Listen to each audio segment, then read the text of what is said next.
नमस्कार. मांद्र्या पाटेश्वर देवाकडे वन एक कुत्रो येलो पळय माझ्याकडे येऊन माझ्याच पायाकडे बसलो. अचानक मी फर्स्ट टाइम येलो आहे मांद्र्या आणि तो कुत्रो येलो माझ्या पायाकडे वास घेतलो आणि माझ्या पायाकडेच बसलो. येऊन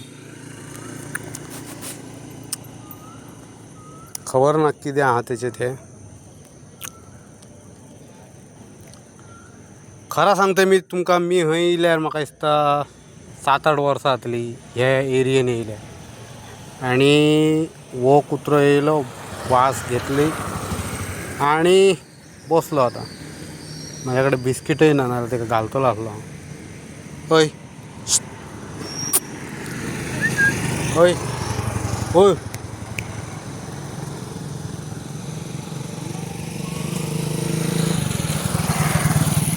कितें म्हणपाचें हेका आतां.